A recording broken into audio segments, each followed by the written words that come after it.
विष्णुदास भावे यांनी 1843 साली सीता स्वयंवर हे पहिले नाटक रंगभूमीवर सादर करून मराठी नाट्यसृष्टीचा पाया घातला.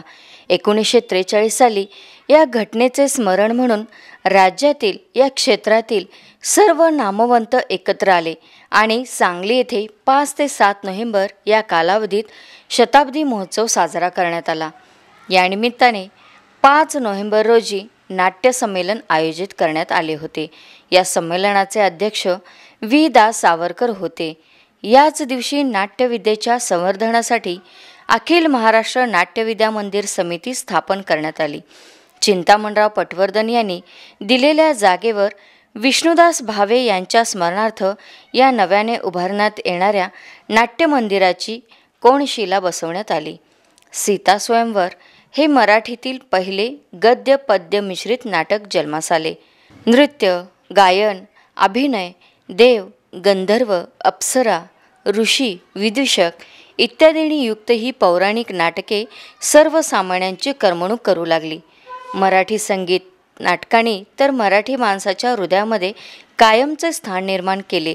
साधारणपणे 19व्या शतकाच्या मध्यावधीस सुरू झालेली मराठी नाट्यपरंपरा तेव्हापेक्षा कितीतरी पटीने जोपासली जात आहे. दररोज नवनवीन नाटके रटाळले. रंगभूमीची परंपरा आजही 21व्या शतकात गतिमान युगात जोपासली जात आहे. नमस्कार, मी प्रज्ञा म्हेत्रे. सांगली मीडिया कम्युनिकेशन मायटीव्ही चॅनलमध्ये आपणा सर्वांचं सहर्ष स्वागत. प्रेक्षको, नाटक आणि मी या कार्यक्रमाच्या माध्यमातून आपण अनेक सांगली, मिरज या नाट्यपंढरीतील अनेक नाट्यकलाकार यांच्या मुलाखती घेत आहोत आणि आज आपण अशा एका कलाकाराला पाहणार आहोत आणि भेटणार आहोत आणि त्याच्याशी बातचीत करणार आहोत की ज्यांनी नाट्य संगीत, त्यानंतर नाटकांसाठी गायन केलेलं आहे, त्यानंतर बऱ्याचशाच नाटकांमध्ये त्यांनी भूमिकाही बजावल्या आहेत आणि एका फिल्ममध्ये सुद्धा काम केलेलं आहे. तर असेच आपल्या सांगलीतील नाट्यकलाकार कोण आहेत आणि त्यांच्या भूमिका कोणकोणत्या होत्या याविषयी आपण या कार्यक्रमाच्या अंतर्गत त्यांच्याशी बातचीत करूया.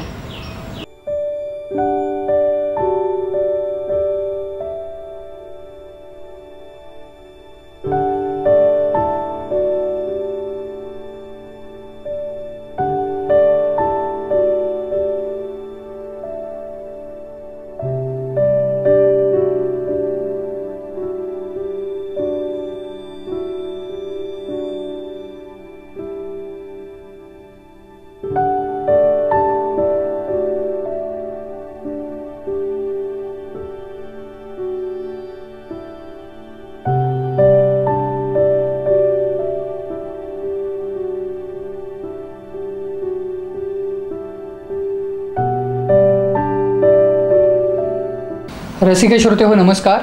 मी अभिषेक काळे, शास्त्रीय गायक आणि अभिनेता.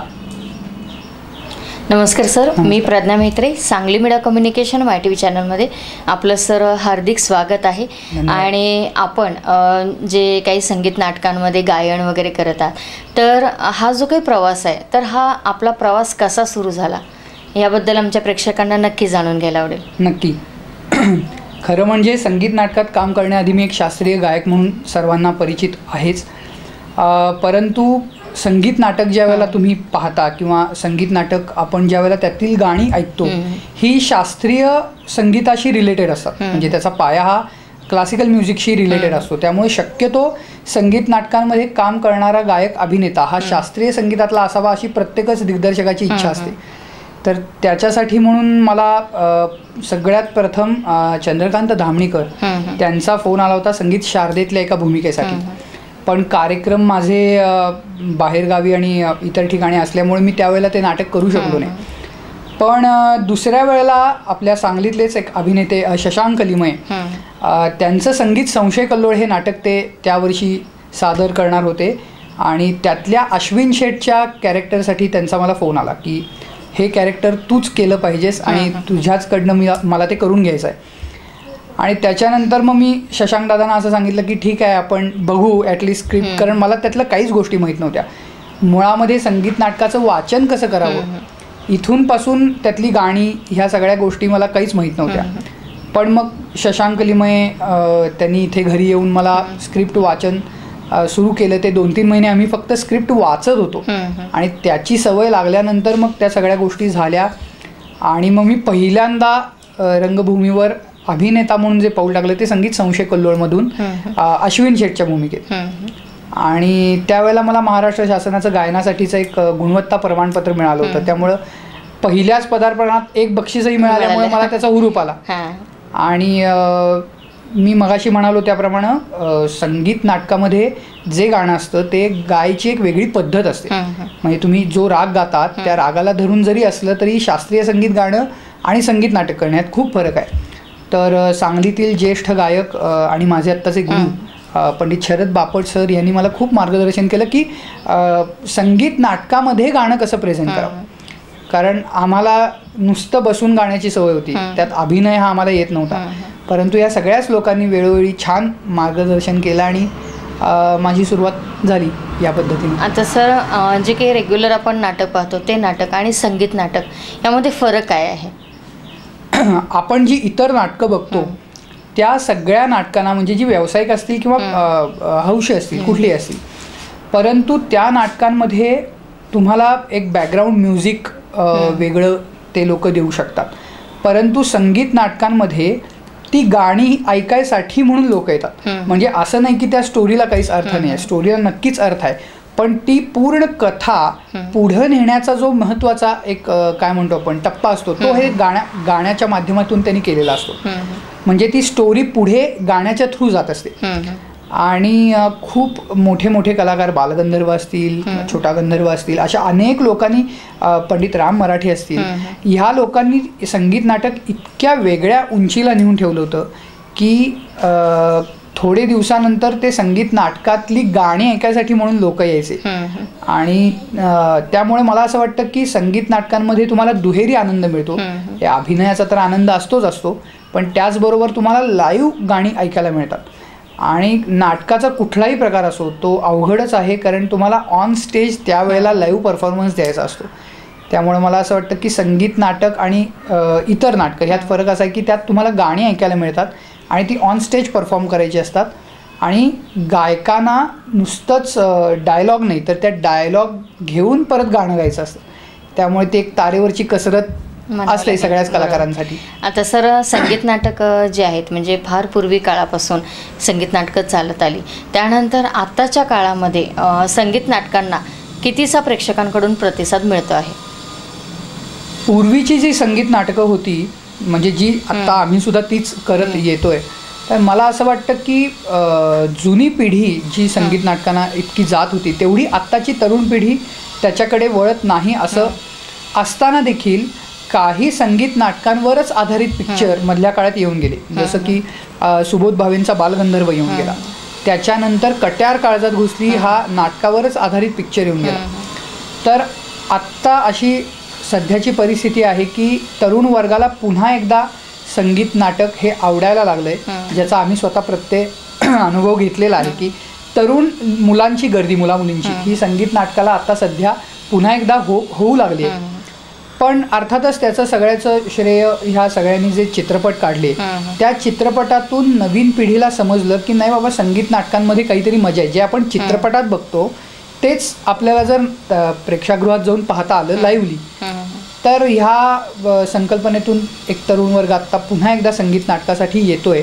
आणि मला असं वाटतं की तितकेच चांगले चांगले कलाकार आता पुन्हा रंगमंचावर येत आहेत, रंगभूमीवर येत आहेत. आणि नाटक देखील खूप बदललं आहे. पूर्वीचं नाटक आणि आत्ताचं नाटक करताना प्रत्येक गोष्टीचा विचार, म्हणजे ते तर लोक करत होतेच, पण त्यावेळेला काही संसाधनं कमी असायची, मॅन पॉवर कमी असायची, तितकं पोचण्याची साधनं कमी होती. आज सोशल मीडिया असेल, ह्या सगळ्या गोष्टीतनं तुम्ही लोकांपर्यंत जास्त पोचू शकता. नाटकांमध्ये सुद्धा आता लाईट्सचे वापर, काही बाकी चांगल्या गोष्टी ह्यासुद्धा काही लोक अनेक चांगलं करत आहेत.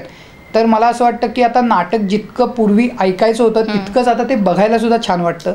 त्यामुळं तरुण वर्ग पुन्हा एकदा संगीत नाटकाकडे वळला आहे असं आत्ता तरी म्हणायला शंका नाही, पण तो अजूनही वळेल आणि तो पुन्हा पहिल्यासारखं छान तरुण लोकंसुद्धा ते बघतील अशी मला आशा अपेक्षा आहे. बघू. सर आता आपण मगाशी सांगितलं की शास्त्रीय संगीत म्हणजे याकडे तुम्ही ओळखला. तर ही जी काही शास्त्रीय संगीताची जी काही आवड आहे, मग कसं असतं, प्रत्येकांना घरात वातावरण तसं असतं किंवा आपल्या संगतीत कोणतर असतं आणि त्याचा प्रभाव बऱ्याच वेळेला आपल्यावर पडतो, त्यामुळे आपण त्या क्षेत्राकडे वाटचाल करत असतो. तर असं तुमच्या बाबतीत काय घडलं की ज्यामुळे तुम्ही हे क्षेत्र निवडलं? आमच्या घरीच मुळात 3 पिढ्यांना संगीताचा वारसा आहे. म्हणजे पंडित रामकृष्ण बुवा वझे हे माझे पणजोबा, त्यांच्यापासून घरात संगीत हे कायम आहे.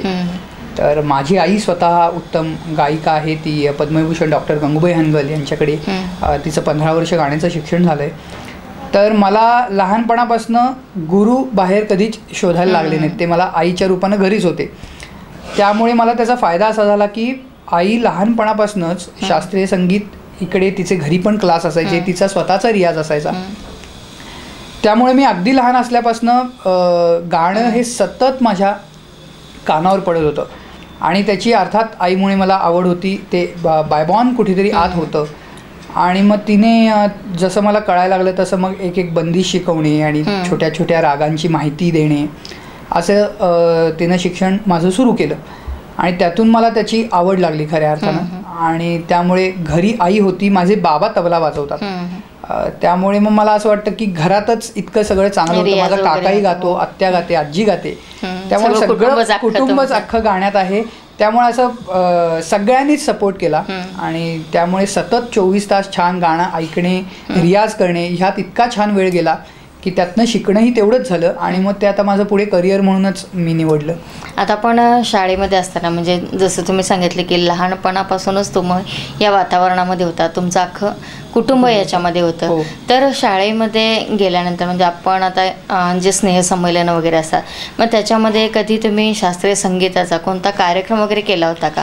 आणि केला असेल तर त्याला म्हणजे शिक्षक असतील, तुमचे शाळेतले मित्र वगैरे असतील, तर तो एक अनुभव आपल्याला कसा होता? शाळेमध्ये खरं म्हणजे आता सगळ्याच शाळांमध्ये एखादा असा चांगला माणूस पकडतात की एखाद्याला चांगलं बोलता येत असेल तर त्यांनी पसायदान सांगायचं किंवा असं.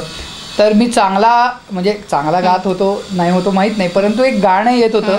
त्यामुळे सकाळची प्रार्थना आणि संध्याकाळी शाळा सुटतानाचं वंदे मातरम् हे 2 विषय माझ्याकडे असायचे. त्यामुळे मला शाळेत वेळेत जायला लागायचं, कारण मी गेलो की मला त्या माईक पुढे उभे करायचे, कारण तो माईक सगळ्या शाळेत फिरलेला असायचा. त्यामुळे सकाळची प्रार्थना, सरस्वती वंदना आणि संध्याकाळचं वंदे मातरम्. त्याच्यानंतर शाळेतच स्नेहसंमेलनाच्या वेळेला मी ज्यावेळेला गायलो त्यावेळेला इथे सांगली शिक्षण संस्थेचे घारपुरे सर म्हणून होते. त्यांच्या एक संकल्पना डोक्यात आली की हा मुलगा गाऊ शकतो. तसं सांगली शिक्षण संस्थेत अजून सुद्धा काही मुलं असतील ज्यांच्याकडे म्हणजे गाणं असेल किंवा जे गायन शिकलेले असतील, तर अशा मुलांना एकत्र करून नंतर सांगली शिक्षण संस्थेच्या 2 शाळांनी म्हणजे सिटी हायस्कूल आणि मालो हायस्कूल अशा 2 शाळांनी एक त्यावेळेला उपक्रम केला होता, ज्याचं नाव होतं कुशल व रामायण गाती. तो गीत रामायणाचा कार्यक्रम होता आणि त्यामध्ये माझ्या बॅचची आणि माझ्यापेक्षा अलीकडे पलीकडे 1-2-3 वर्ष अशा बॅचची साधारण त्यावेळेला एक 12 ते 13 मुलं होती, जी आत्ताही काही त्यातली चांगली गायक आहेत, गायिका आहेत. तर मला असं वाटतं की तो कार्यक्रम त्यावेळेला महाराष्ट्रात खूप गाजला होता. इतकंच नाही तर त्याचे काही परदेशात दौरे होणार होते. तर तो गीत रामायणाचा कार्यक्रम नंतर सांगली शिक्षण संस्थेनं पूर्ण देशभर केला आणि नुसत्या मुंबईतच आम्ही त्याचे 25 प्रयोग केले होते. तर मला असं वाटतं की माझी स्नेहसंमेलनातनं तर सुरुवात झालीच झाली, पण त्यातून एक नवा प्लॅटफॉर्म हा आमच्यासारख्या सगळ्याच नवीन मुलांना जे शाळेत होते त्यांना मिळाला. आणि त्यामुळे शाळेत स्नेहसंमेलन असू दे, सकाळच्या प्रार्थना असू देत किंवा मग अशा पद्धतीचे काही कार्यक्रम असू देत, मी प्रत्येक वेळेला भाग घेतलेले आहेत आणि शाळेनं सुद्धा मला खूप त्यावेळेला सहकार्य मोलाचं केलेलं होतं. मग कुठेतरी संस्कृतच्या स्पर्धा असायच्या किंवा शाळेतर्फे असं सगळीकडेच मला पाठवलं जायचं. तर तिथे मी जाऊन त्या वेळेला परफॉर्मन्स करून आलेलो आहे. प्रेक्षक हो, आत्ताच आपण नाटक आणि मी या कार्यक्रमाच्या माध्यमातून अभिषेक काळे सर यांच्याकडून बरीचशीच माहिती जाणून घेतलेली आहे आणि अजून आपणाला बरीचशीच माहिती जाणून घ्यायची आहे. तत्पूर्वी घेऊ एक छोटीशी विश्रांती आणि तुम्ही पाहत राहा फक्त आणि फक्त सांगली मीडिया माय TV चॅनल.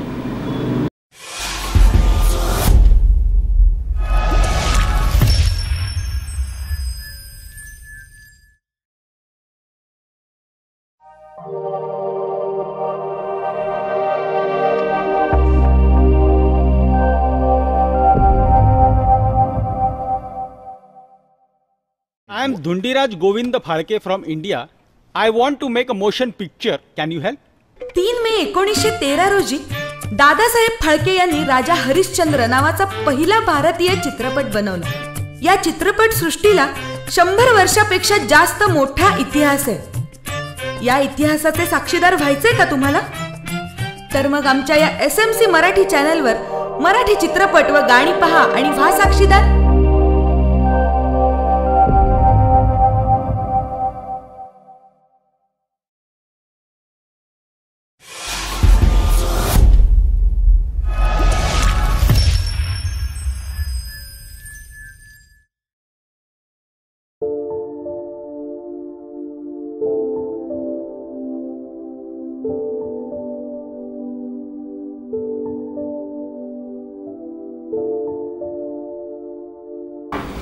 छोट्याशा विश्रांतीनंतर आपण परत आलो आहोत आणि आपल्यासोबत आहेत श्री अभिषेक काळे सर. आणि आपण पाहत आहोत की नाटक, त्यानंतर शास्त्रीय संगीत म्हणजे नेमकं काय असतं आणि नाटकांमध्ये संगीत गायक कलाकार कोणकोणत्या भूमिका कशा पद्धतीनं पार पाडत असतात आणि ते नाटक किती छान पद्धतीनं आपल्या प्रेक्षकांपर्यंत त्याची मांडणी करता येईल याचा ते प्रयत्न करत असतात. सर, आता आपली शास्त्रीय संगीतापर्यंतचा तर हा प्रवास झाला. त्यानंतर आपण मगाशी सांगितलं की पहिल्यांदा शशांक लिमये सरांनी तुम्हाला सांगितलं की नाटकात तुला काम करायचं आणि त्यावेळेला तुम्हाला साधारणतः बक्षिसास पण आपण पात्र राहिला. मग त्यानंतर जो काही तुमचा म्हणजे अनुभव तुम्हाला पहिल्यांदाच खूप छान मिळाला, बक्षीसही मिळालं, त्यानंतर तुमची उमेदसुद्धा वाढली असेल की मला अजून जर पुढं कुठं नाटकांमध्ये जर भूमिका करण्याची संधी मिळाली तर नक्कीच मी स्वीकारेन. मग त्या बाबतीत आपला निर्णय काय होता आणि त्यानुसार तुम्ही कोणकोणत्या नाटकांमध्ये सहभागी झाला? संशय कल्लोळ नाटक ज्यावेळेला पूर्णपणे झालं आणि त्याचे नंतर आम्ही 2 ते 3 प्रयोगसुद्धा केले. त्यानंतर मला असं कळलं की मला जितकं ते कठीण वाटत होतं तेवढं माझ्यासाठी ते कठीण गेलं नाही. मला ते अर्थात ह्या सगळ्यांचा सपोर्ट होता, त्यामुळे मला ते कळणं सोपं झालं. त्याच्यानंतर बिलासखानी तोडी नावाची एक स्क्रिप्ट चंद्रकांत धामणीकर सरांनी आणली होती की हे नाटक आपल्याला करायचं आहे. पण त्यावेळेला मला माहिती होतं की किती वेळ त्याच्यासाठी द्यावा लागतो आणि पहिला काहीच माहीत नसल्यामुळे मी जास्त कष्ट घेतलेले होते. त्यामुळे आता मला माहिती होती की काय करावं लागतं. त्यामुळे साधारणतः 1 ते 2 महिन्याचा काळ मी त्याच्यासाठी राखीव ठेवलेला होता आणि साधारण मे आणि एप्रिलच्या ह्या सगळ्या सुट्ट्यांच्या सीझनमध्ये आम्ही त्याचं स्क्रिप्ट वाचन सुरू केलं होतं. तर त्याच्यानंतर मी बिलासखानी तोडी हे पूर्ण शास्त्रीय संगीतावर आधारित नाटक होतं. खास करून मी त्यांचे आभार मानेन त्या गोष्टीसाठी, कारण ते स्क्रिप्टच त्यांनी मुळात माझ्यासाठी काढलेलं होतं. कारण त्यांची एक त्याच्यामागची धारणा भावना अशी होती की आपल्याकडे जर फुलफ्लेज शास्त्रीय संगीत गायलेला जर अभिनेता आहे तर आपण त्याला जे जास्त चांगलं करता येईल रोल त्याचं स्क्रिप्ट काढू. म्हणून मग त्यांनी बिलासखानी तोडी नावाचं एक नाटक आहे जे बिलास खान आणि तानसेन या दोघांच्या आयुष्यावर आधारित होतं.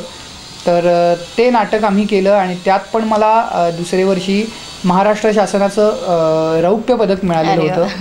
आणि त्याच नाटकासाठी मला गोविंद बल्लाळ देवल पुरस्कार महाराष्ट्र शासनाचा अखिल भारतीय मराठी नाट्य परिषदेचा तो देखील मिळालेला होता. तर परत मी म्हणाल्यासारखं पहिल्यांदा की परत एक नाटक झालं, पुन्हा एक पारितोषिक मिळालं. त्यामुळे प्रत्येक वेळेला माझा एक कॉन्फिडन्स पण वाढत गेला आणि त्याच्या प्रति भावनासुद्धा माझी दृढ होत गेली की अरे हे केलं पाहिजे, हे चांगलं आहे. आणि संगीत नाटकाचा आपल्या वैयक्तिक आयुष्यावर सुद्धा खूप चांगला परिणाम होतो.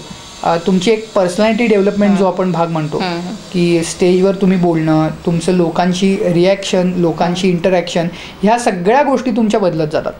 त्यामुळे मला असं वाटतं की प्रत्येक माणसानं ज्याला जो कलेत आहे त्यानं एकदा तरी नाटक किंवा संगीत नाटक जे काही तुम्हाला मिळेल इच्छा असेल तर अगदी अवश्य करावं, त्याचा तुम्हाला नक्की फायदा होतो. आता सर आपण आपले हे संगीत, शास्त्रीय संगीताचे कार्यक्रम वगैरे बाहेर करता, त्यानंतर आता अजूनसुद्धा तुम्ही नाटकांमध्ये काम करत आहात का किंवा करणार आहात का, याबद्दल काय सांगाल? आत्ता तरी हा सगळा कोरोनाचा काळ सुरू आहे, तुम्हालाही माहिती आहे. पण आत्ता पुन्हा सगळी नाट्यगृह खुली होत आहेत. तर आहे आत्ता तरी काही लोकांची विचारणा झालेली आहे, त्याच्यावर माझा विचार सुरू आहे. पण मला करायला नक्की आवडेल. पण अर्थात त्यावेळेची परिस्थिती, त्यावेळेला आमचे असणारे कार्यक्रम आणि ते सगळं जर जुळून आलं तर मी नक्कीच आजही मी करायला तयार आहे. आणि मगाशी म्हटल्याप्रमाणे मला त्याची आता एक आवड लागली. त्यामुळे जितकं करता येईल तेवढं मी करायचा नक्कीच प्रयत्न करीन. पण आत्ता तरी अजून स्क्रिप्ट आलेली आहे, काही लोकांनी संपर्क साधला आहे, त्यामुळं मला आलं तर मला नक्की करायला आवडेल. आत्ता सर आपले अनेक युवक आणि युवती आज या नाट्यक्षेत्राकडे वळत आहेत. त्यानंतर आता आपला जो काही सहभाग आहे शास्त्रीय संगीत, तर ह्याच्यामध्ये सुद्धा आपल्या युवक आणि युवतींनी यायला पाहिजे असं वाटतं का तुम्हाला? आणि यावर तर काय म्हणून यायला पाहिजे आणि आपली जी कष्ट करण्याची तयारी आहे ती कितपत असायला पाहिजे, याबद्दल आपण काय मार्गदर्शन करा? नाही, नक्कीच तरुणांनी यायला काहीच हरकत नाही आहे. म्हणजे काही लोकांचं क्षेत्रच जर ते नसेल किंवा ज्यांना फक्त छंद म्हणून करायचं आहे त्यांनीसुद्धा इथे या क्षेत्रात आलं पाहिजे. कारण आम्ही आता इतके सगळीकडे फिरत असतो, पण फिरताना आमच्या हे लक्षात येतं की जी महाराष्ट्रातल्या तरुणींची जी कॅपॅसिटी आहे, मग ते नाटक असो, ते गायन असो, वादन असो किंवा सगळ्याच क्षेत्रांमध्ये आपल्याकडच्या आपण म्हणतो ना मातीचा गुणधर्मच वेगळा आहे. तर तसं महाराष्ट्रात खूप सारं टॅलेंट आहे. पण काही मुलांचं होतं असं की अरे आता माझी 10वी आहे, मग माझी 12वीच आहे, मग नंतर मग मी काहीतरी इंजिनिअरिंगला जाणार आहे, सायन्सला जाणार आहे. ह्या सगळ्यांच्याच आयुष्यातल्या गोष्टी आहेत, त्या काही लपून राहिलेल्या नाहीत. परंतु म्हणून काही संस्था असतात पहा की ज्या एप्रिल ते जून ह्याच काळात त्यांचे काही कोर्स असतात. पण त्या कोर्समध्ये सुद्धा काही काही वेळेला त्या लोकांना इतके चांगले कलाकार दिसत असतात की अरे हे घडू शकतात, पण त्यांच्या काही कारणांमुळे ते नंतर त्यांचं करिअरचे मार्ग वेगळे असतील म्हणून ते पुढे कंटिन्यू करत नाहीत. पण म्हणून मला असं वाटतं की आपल्याला समजा इंजिनिअरिंग करायचं आहे किंवा आर्ट्स करायचं आहे, कॉमर्स जे काही असेल ते, पण त्याच्यासाठी तुमची आतली कला नका मारू. मला असं वाटतं की प्रत्येक विद्यार्थ्याने एकदा तरी आपल्याला जसा सवडीनं वेळ मिळेल छान नाटकात काम करून बघावं, छान अजून कुठला तरी छंद आहे तो जोपासून बघावा. त्याचा तुम्हाला तुमच्या वैयक्तिक आयुष्यात देखील चांगला उपयोग होतो आणि कदाचित तुम्हाला त्यातनं तुमची एखादी करिअरची लाईनसुद्धा मिळून जाऊ शकते. बरोबर. एखादा चांगला अभिनेता असेल किंवा एखादा चांगला गायक असेल, जोपर्यंत तो रंगभूमीवर येत नाही किंवा व्यासपीठावर सादरीकरण करत नाही तोपर्यंत त्याला कळणार नाही. त्यामुळे मला असं वाटतं की नवीन मुलांनी नक्की ट्राय केलं पाहिजे. त्यातून तुम्हाला नवे मार्गही मिळतील किंवा मग स्वतःला एक समाधान तरी मिळेल, एक छंद जोपासण्याचं. सर, आपण शास्त्रीय संगीताच्या दृष्टीने परदेशापर्यंत दौरे करता, आपले कार्यक्रम करत असता, तर तिथील सुद्धा कलाकारांशी आपल्या मुलाखती बातचीत वगैरे होत असेल कामाच्या निमित्ताने, तर आपल्याला म्हणजे तिथील अनुभव कसे आहेत हे सुद्धा आमच्या युवक आणि युवतींना आणि प्रेक्षकांना नक्की जाणून घ्यायला आवडतील. नक्कीच. शास्त्रीय संगीत मुळात भारतीय अभिजात संगीत आहे. त्यामुळे आम्ही ज्या वेळेला भारतामध्ये कार्यक्रम करत असतो त्यावेळेला अर्थात रसिक खूप चांगलं ऐकतात. महाराष्ट्रामध्ये सवाई गंधर्व महोत्सव असेल किंवा अजूनही बाकी मोठे मोठे महोत्सव असतील, अशा महोत्सवांमध्ये आपलं शास्त्रीय संगीत खूप ऐकलं जातंच. म्हणजे ते आपल्याकडचंच आहे म्हणून जास्त ऐकलं जातं. पण ह्या काही वर्षांमध्ये असा अनुभव आला आहे मला की परदेशात सुद्धा तितकेच क्लासिकलचे फॅन्स हे खूप मोठ्या प्रमाणामध्ये वाढलेले आहेत. एकतर त्यांना त्यामध्ये मिळणारी शांतता, मानसिक शांतता जी आपल्याला शास्त्रीय संगीतातून मिळते ती दुसऱ्या कुठल्याही संगीतातून मिळू शकत नाही.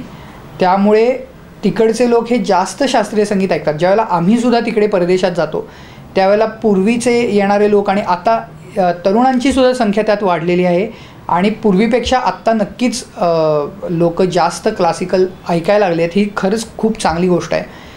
तर आनंद वाटतो की इथेही खूप लोक ऐकतात, पण परदेशात जास्ती चांगल्या पद्धतीनं आता तेही लोक रिस्पॉन्स चांगला देत आहेत.